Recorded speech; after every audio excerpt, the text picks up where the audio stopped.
اما بعد فاعوذ باللہ من الشیطان الرجیم بسم اللہ الرحمن الرحیم فصل لربک وانحر صدق اللہ العظیم۔ سب سے پہلے تو میں آپ کا شکریہ ادا کرتا ہوں کہ اتنے اہم اور اتنے خوبصورت عنوان کے ساتھ ہمیشہ کی طرح جس طرح کہ آپ کی پوری ٹیم سچ ٹیلی ویژن کی ایک خوبصورت عنوان کے چناؤ کے ساتھ یہاں پر پروگرام میں اور ہمیں جو ہے وہ شامل ہونے کا موقع دیا، گفتگو کرنے کا، اللہ تعالیٰ اس کو سن کر عمل کی توفیق بھی عطا فرمائے۔ اظہار اور قربانی، فلسفہ قربانی، یہ کیونکہ دونوں ایک اہم ٹاپک ہیں، اظہار بھی اور فلسفہ قربانی بھی، یہ دونوں ایک الگ الگ موضوع ہے اور الگ الگ ٹاپک ہیں، اس پہ سیر حاصل گفتگو ہو سکتی ہے اور کئی گھنٹوں ہو سکتی ہے۔ اب اگر اظہار کو دیکھا جائے اور قربانی کو دیکھا جائے تو ان کا آپس میں چولی دامن کا ساتھ ہے، آپس میں یہ موضوع جڑے ہوئے ہیں۔ اسی لیے جب میں اکثر کہا کرتا ہوں کہ اکثر ہم نے دیکھا چینلز جب کوئی ایسے پروگرام کو ترتیب دیتے ہیں تو جو ٹاپک ہے وہاں پر آ کر یا عنوان کا جو چناؤ ہوتا ہے اس میں سچ ٹیلی ویژن کا الحمدللہ پہلا نمبر ہے۔ بہت شکریہ۔ اور یہ آپس میں ان کا جو تعلق ہے، جو ربط ہے، اس چیز کو اجاگر کرنے کی آج کل ضرورت ہے۔ بے شک ایسے ہی۔ اور یہ کیونکہ قربانی کے ایام ہے، کل عید الاضحیٰ کا خوبصورت دن بھی ہے اور مسلمان ایک جذبہ ایمانی کے ساتھ اور ایثار کے جذبے کے ساتھ اور پھر دل کی جو ایک خوبصورت کیفیات ہیں ان کو رب کے حضور پیش کرتے ہوئے صرف قربانی ہی نہیں پیش کریں گے بلکہ اپنی جو لغزشیں ہیں، اپنے جو خطائیں ہیں اور جو مخلوق خدا کی انسان کے دل میں جو ایک نفرتیں ہیں ان ساری چیزوں کو قربانی کے ساتھ ذبح کرنا ہوگا اور پھر ہی قربانی جو ہے وہ اپنے درجہ کمال کو پہنچے گی۔ تو میں یہاں یہ عرض کروں گا کہ قربانی کی جو اہمیت اور فضیلت ہے اگر اس کو پہلے سمجھا جائے تو پھر اس کے بعد جذبہ ایثار جو ہے وہ انسان کو سمجھ میں آئے گا کہ جب ایک چیز کی اہمیت دیکھی جاتی ہے تو اس کی فضیلت اور اہمیت جو ہے وہ پہلے اس کی حقیقت کو سمجھا جاتا ہے کہ اس کی حقیقت آخر میں کیا ہے۔ بالکل حقیقت جو ہے وہ قربانی کی یہ ہے کہ جس کی جیسا کہ آپ نے انٹرو میں بتایا کہ یہ ہمیں ایک عظیم واقعہ کی طرف اور ایک عظیم جو ہے وہ واقعہ کی طرف یہ اشارہ کرتی ہے، یہ ہماری قربانی جو ہم ادا کرتے ہیں، یہ جو فریضہ ادا کرتے ہیں سنت ابراہیمی۔ تو نبی پاک صاحب الولاق صلی اللہ علیہ وآلہ وسلم صحابہ اکرام نے عرض کی اللہ کے رسول ما حاذہ الاضاحی، قربانی کیا ہے؟ تو آقا علیہ السلام نے فرمایا کہ سنت ابیکم ابراہیم، یہ تمہارے باپ حضرت ابراہیم علیہ السلام کی سنت ہے۔ جی بے شک۔ پھر صحابہ نے عرض کی یا رسول اللہ قالوا فما لنا، اس میں ہمارے لیے کیا ثواب ہے؟ تو آقا علیہ السلام نے فرمایا کہ قال بکل شعرۃ حسنۃ، فرمایا کہ ہر قربانی کے جانور کے ایک ایک بال کے بدلے میں میرا رب اس کو نیکی عطا فرمائے گا جو قربانی کرنے والا ہے۔ تو اب اس کی حقیقت کیا ہے؟ اب میں شروع سے عرض کروں گا کہ حضرت ابراہیم علیہ السلام آپ کو اللہ نے ایک بڑھاپے میں جا کر، بڑی عمر میں جا کر، ایک طویل مدت کے بعد ایک خوبصورت سے بیٹے عطا فرمائے۔ حضرت ابراہیم علیہ السلام کو حضرت اسماعیل علیہ السلام کی دولت نصیب ہوئی۔ تو آپ کی جو ایک محبت ہے ان کی بیٹے کی ایک محبت وہ دل میں زیادہ سے زیادہ ہوتی جا رہی ہے۔ اب فرشتوں نے عرض کی یا اللہ حضرت ابراہیم علیہ السلام کا اور آپ کا خلت کا ایک تعلق ہے، یعنی آپ کے خلیل ہیں وہ۔ تو خلیل وہ ہوتا ہے کہ جس کے من میں، جس کے قلب میں، جس کے دل میں کسی اور کی محبت گھر نہ کرے۔ یہ خلیل علیہ السلام آپ نے ان کو بیٹا دیا، بڑھاپے میں دیا، اب ان کے دل میں بیٹے کی محبت زیادہ ہوتی جا رہی ہے۔ تو ان کو اب ہم کیا کہیں، یہ خلیل ہیں؟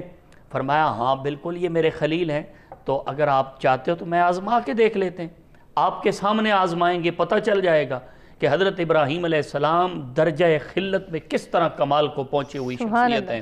حضرت ابراہیم علیہ السلام کو اس وقت یہ امتحان میں ڈالا گیا، امتحان دیا گیا، امتحان میں کس قدر آپ پاس ہوتے ہیں اور کتنے نمبر سے پاس ہوتے ہیں۔ اس وقت آپ حضرت اسماعیل علیہ السلام کی عمر یا 7 سال ہے یا 13 سال ہے، تو آپ نے فرمایا فلما بلغ معہ السعی، جب وہ دوڑنے کی عمر کو پہنچے تو آپ نے فرمایا کہ یا بنی انی یرا فی المنام، میں نے خواب میں دیکھا کہ انی اذبحک، میں تمہیں ذبح کر رہا ہوں، فانظر ماذا تری، تمہاری اس میں کیا رائے ہے؟ آگے سے بولے یا ابت افعل، ایک فرما بردار بیٹے اور ایک لاجواب پرورش پانے والے شخصیت، باپ کو کہنے لگے یا ابت افعل، اے میرے والد گرامی، افعل، کر گزریے، کر دیجئے، ما تؤمر، جس طرح آپ کو حکم ہوا ہے، ستجدنی انشاءاللہ من الصابرین، انشاءاللہ آپ اپنے فرما بردار بیٹے کو اس پر پورا اترتے ہوئے پائیں گے۔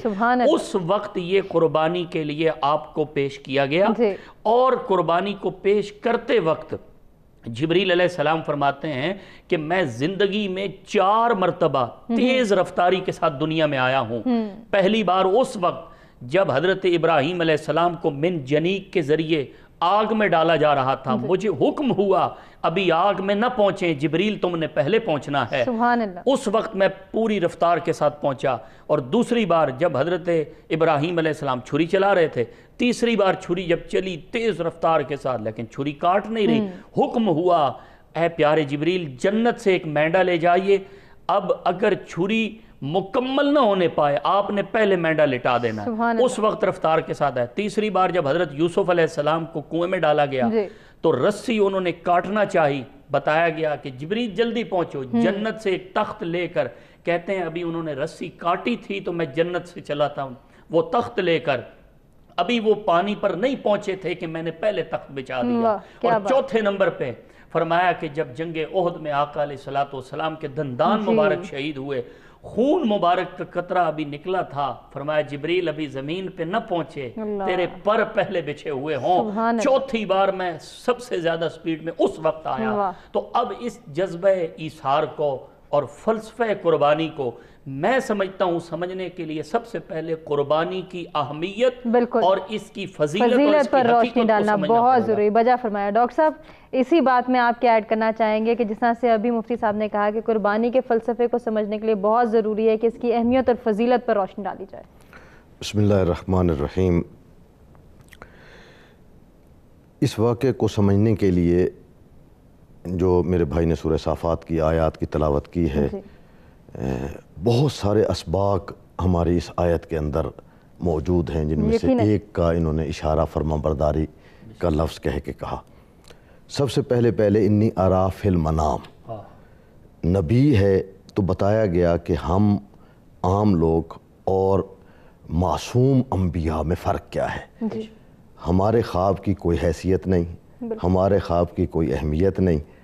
نبی اگر خواب بھی دیکھ رہا ہے اور خواب میں بھی انہیں کو حکم دیا جا رہا ہے تو وہ وحی الہی ہے، وہ بھی حقیقت ہے، اور ان کی عظمت جو ہے وہ ہر حوالے سے ان کو جو حکم ملا جا رہا ہے خواب میں وہ ایسا نہیں ہے کہ قابل قبول نہ ہو، نہیں، وہ ان کی عصمت پر دلالت کرتا ہے، اور ان کے لیے معصوم ہونے پر میرے آپ کے باقی لوگوں کے خواب ان کی کوئی حیثیت نہیں ہے، کوئی اہمیت نہیں ہے، کچھ نہیں ہے۔ دوسرا، جب وہ خواب نبی کے پاس آ رہا ہے، نبی اتنی عظمت کا مالک ہے کہ وہ اپنے بیٹے کو بلا کے بتا رہا ہے کہ بیٹا میں نے خواب میں آپ کو ذبح کرنے کا دیکھا ہے۔ بڑی عجیب بات ہے، اگر آج کے معاشرے میں دیکھا جائے عام شخصیت کے حوالے سے، اولاد کا ذبح کسی بھی شریعت میں جائز نہیں ہے۔ انسان کا ذبح کسی بھی شریعت میں، کسی بھی دین میں، کسی بھی مسلک میں بالکل بھی جائز نہیں ہے۔ ایک اللہ کا معصوم نبی خلیل خدا اپنے بیٹے اسماعیل سے کہہ رہا ہے کہ مجھے خواب میں، یہ نہیں کہا کہ اللہ نے وحی بھیجی ہے، پھر بالکل موضوع چینج ہو جاتا، وحی بھیجی ہے تو بات ہی ختم ہو جاتی۔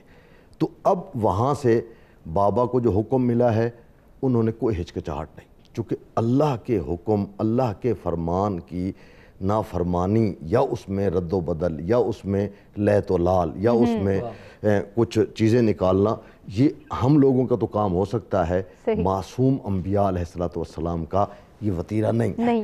تو پہلا سسٹم یہ ہو گیا کہ نبی کو جب یہ وحی آتی ہے تو خواب والا تذکرہ اس لیے کیا تاکہ پتہ چل جائے کہ نبی اور ان میں فرق کیا ہوتا ہے۔ دوسرا یہ بتایا کہ خواب، میں نے بیٹے کو بھی کہا بیٹا میں نے خواب دیکھا ہے۔ بیٹے کی باپ کی بات پر اتنی زیادہ پختگی پائی جاتی ہے کہ انہوں نے نہیں کہا بابا یہ تو خواب ہے، بابا یہ تو وحی تو نہیں آئی ہے، حضرت جبرائیل تو نہیں آئے ہیں، آپ خود کہہ رہے ہیں میں نے خواب دیکھا ہے، دیکھیں کچھ تھوڑا نہیں۔ اس سے پتہ چلتا ہے کہ نبی اور معصوم کی بات ماننا، اطاعت کرنا، یہ ہمارے لیے بالکل ہر لمحے میں ضروری ہے، چاہے بات کی مجھے سمجھ آئے چاہے مجھے بات کی سمجھ نہ آئے۔ جب نبی نے کہہ دیا یہ کام کرنا ہے تو ہمارے نبی تو خاتم الانبیاء ہیں، سردار انبیاء ہیں، تمام نبیوں کے سردار ہیں۔ اگر ہم چلیں دوسری طرف میں نہ چلا جاؤں، یہ پہلی چیز۔ دوسری فرما برداری، ایک اس عنوان سے ایک امتی، چونکہ حضرت اسماعیل حضرت ابراہیم کے امتی بھی ہیں، بیٹے بھی ہیں۔ بیٹا ہونا ایک طرف، البتہ قرآن میں بیٹے کے عنوان سے یا بنیہ خطاب بیٹے کا آیا ہے، میں اے میرا بچہ میں نے یہ خواب دیکھا ہے اور آپ کو میں اس طرح کرنا چاہتا ہوں۔ جس طرح قبلہ صاحب نے فرمایا عمران بھائی نے کہ یہاں پھر آ جاتا ہے کہ بلا چوں چراں اطاعت اور اتباع میں فرق ہوتا ہے۔ اتباع کا مطلب ہوتا ہے کسی کے قدموں پہ قدم رکھ کے پیچھے چلتے جانا۔ اب جس کے پیچھے چل رہے ہیں وہ ہو سکتا ہے کہ وہ غلط راستہ جا رہا ہو، لیکن اطاعت میں اس کا تعلق قلب کے ساتھ ہے، دل کے ساتھ ہے، اس کا تعلق جو ہے وہ اعمال اور اعضاء و جوارح کے ساتھ نہیں ہے۔ دل بتاتا ہے کہ نہیں۔ یہاں حضرت اسماعیل علیہ السلام ایک تو ہمیں یہ سبق سکھا رہے ہیں، چلیں اگر اسی موضوع کو لے لیں یا بنیہ کو بھی ذہن میں رکھ لیں، اولاد کی والد کے حوالے سے گفتگو پر ہماری توجہ کیسی ہونی چاہیے۔ تو یہ گویا ہمیں بتایا جا رہا ہے کہ جو اولاد ہے اس نے اپنے والد صاحب کی بات کو کیسے ماننا ہے، اگرچہ وہ آپ کو ذبح کرنے کا بھی کہہ رہا ہے تو آپ کو حق نہیں ہے کہ آپ کہیں، چونکہ یہ بنیہ کا خطاب ہے تو یہ بتا رہا ہے کہ فرما برداری اولاد کی کتنی زیادہ ہے۔ سبحان اللہ۔ تیسرا نقطہ، بیٹے کی فرما برداری، اتنا بڑا جملہ کہا بابا افعل ما تؤمر، جو آپ کو آرڈر دیا گیا ہے، یہ نہیں کہا جو آپ نے خواب دیکھا ہے۔ تو لہذا بچے کو پتہ ہے، حضرت اسماعیل کو پتہ ہے کہ بابا میرا عام آدمی نہیں ہے، اس کا خواب جو کہہ رہے ہیں، نہیں کہا وہی، یہ تو اللہ کی طرف سے ایک خصوصی آرڈر آیا ہے، آپ فوراً کریں۔ اور پھر فرمایا انشاءاللہ آپ مجھے صابرین سے پائیں گے، صبر کرنے والوں سے پائیں گے۔